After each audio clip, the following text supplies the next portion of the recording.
Hey, hi there, you guys, Taurus. Welcome to your weekly Psychic Tarot card prediction for September 2020. Cross-watcher energies are interchangeable, but only take those portions that are resonating with you. This is a general reading.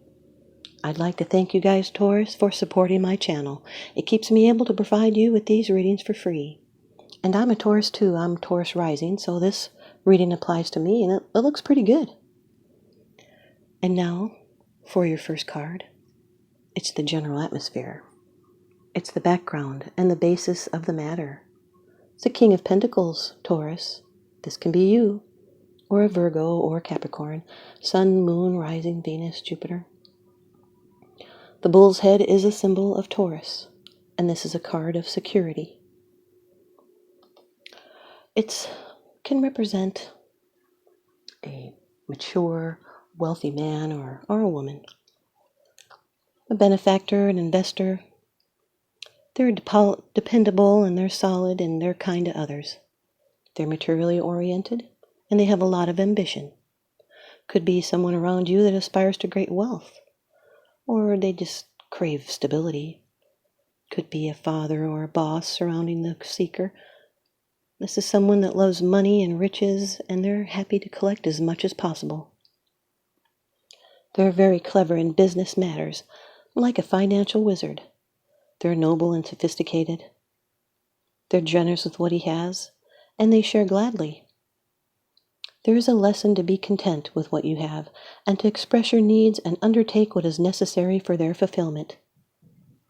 It's avoiding letting your self-esteem become dependent on your money or the opinion of the outside world. It can be something that's tangible that's completing. It's the fulfillment of desires and the power to manifest. Your second card, and this is the energy that's crossing over your path. These are your subconscious influences.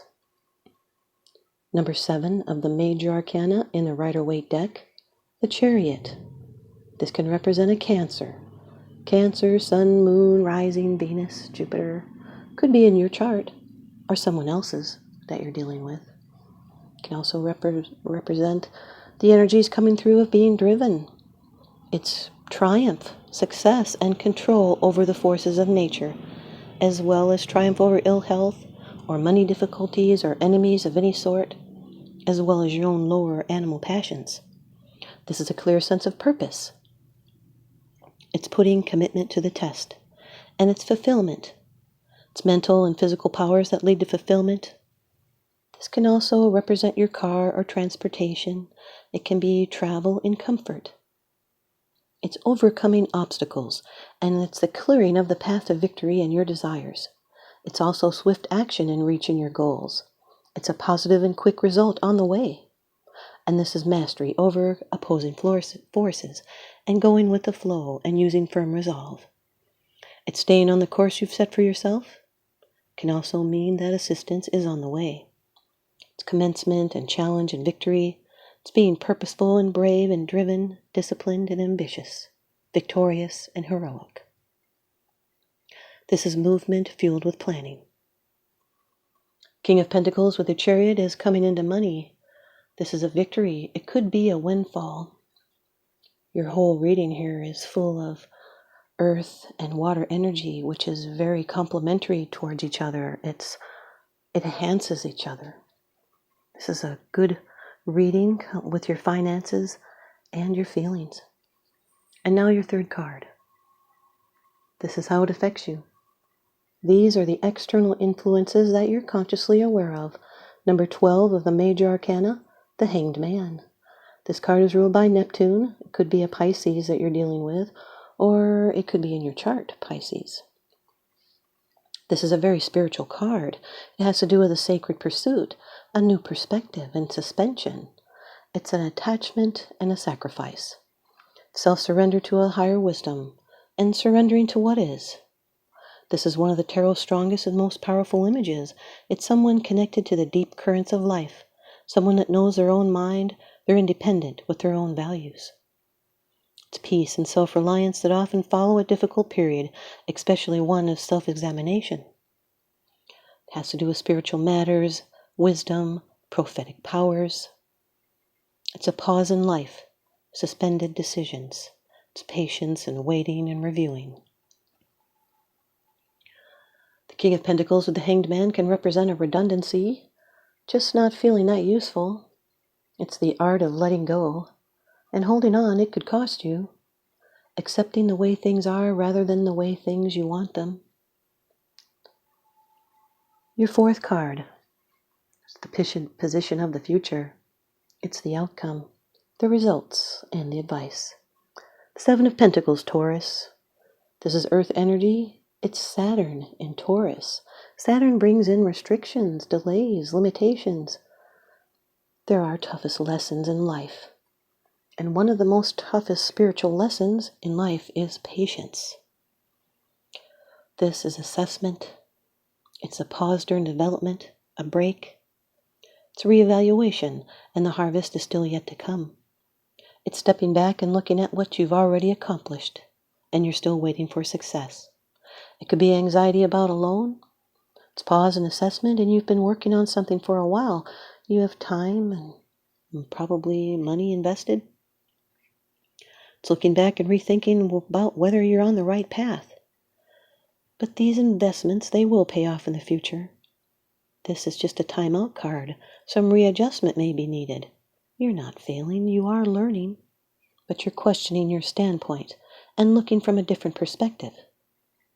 But it warns not to stop for long, because all those past efforts will only come to fruition through consistent effort. This is a completion of a phase. It's being concerned and impatient for results, second-guessing your efforts, and taking stock of your progress. Something may be out of your control. It's valuing your investments, going through your budgets. It's reaching a milestone and taking stock and taking care of your possessions. King of Pentacles with the Seven of Pentacles is gains with investments. It's prosperity and perseverance. Your fifth card, it's the bottom of the deck card. The underlying issue. This is what's unseen. It's unseen. It's because it's something that you're not sharing with others, yet you are consciously aware of this. Number 9 of the major arcana, the Hermit. This can represent a Virgo. Virgo, Sun, Moon, Rising, Venus, Jupiter, Mars. This has to do with the wisdom offered, inner guidance and introspection and insight. It's silent counsel and prudence. It's receiving wisdom from above or instructions from an expert in your field. It's seeking meaning. The Hermit withdraws from the world in order to find wisdom, and isolation allows the mind to look inwards. This is a shift of attention away from people towards examination of yourself and of your life. It's seeking solutions on your own. It could also represent someone coming in that will give you guidance. It's a different direction than you originally thought, and you might find out something substantial. This is a spiritual quest for truth and enlightenment. This can represent a spiritual mentor, and they teach you how to find the answers within yourself, because the answers are deep in your soul. This is being on your true spiritual path. It's the card of the Pathfinder, and there is a light at the end of the tunnel. King of Pentacles with the Hermit represents that Virgo. It's being comfortable with yourself, forging your own path. You may need solitude to gain long-term goals. The Chariot with the Hanged Man is settling down. Someone's done sowing their wild oats. It's comfort and domesticity. Chariot with the Seven of Pentacles is rewards you're about to reap will be multiplied with satisfaction. Could be a car loan. Maybe someone's stuck driving or waiting in the car. 2 sevens in a reading represents you're going to be receiving some news. Chariot with the Hermit card is enjoyment of life. Can represent a one-track mind. Also emails or vehicle maintenance. Hanged Man with the Seven of Pentacles is a test of patience with contemplation. It's waiting and reflecting. There's a need to be patient to receive a gift. But if you are rushing with expectations for an early result, then there will be an annoying delay. Just a note, it's not the combination meaning, but there's grapes on the vine there. They always taste sweeter when they're ripe. The Hanged Man with the Hermit card is putting yourself into isolation in order to gain personal insight or higher knowledge. It can be a complete change of perspective. It also represents ESP, contact with the spirit world, telekinesis. It can be punishing yourself with guilt needlessly because others have let it go and long ago forgotten it. Seven of Pentacles with the Hermit card is the need to evolve in peace and let everything fall into place. It's keeping your eyes open for a lesson. Could be cashing in on an investment. Here's your ViceVersa Tarot card from the deck by Lunaea Weatherstone. The Queen of Wands, Taurus, fire energy. The Queen of Wands represents the outer self. A queen in fiery garb sits upon a throne of wooden branches and roots. She holds a living wand in her right hand. Behind her, a dense forest forms a protective wall. The queen's eyes are closed as she turns her focus inward. Her upright posture and bare feet on the earth denote a channeling of powerful energy. This is a woman who can work magic. She knows how to work with nature's life force that is all around us, as well as prana, cosmic energy. When she chooses, she draws friends and lovers like a magnet. Others try and emulate her allure, but her power comes from genuine warmth and charm that can't be faked. Thanks, you guys, Taurus. I hope you stay tuned in and leave me a comment or a thumbs up, and please subscribe. Now remember, what goes around comes around, so I'm sending you out love and light and blessings. I hope you can feel it. Thanks for watching.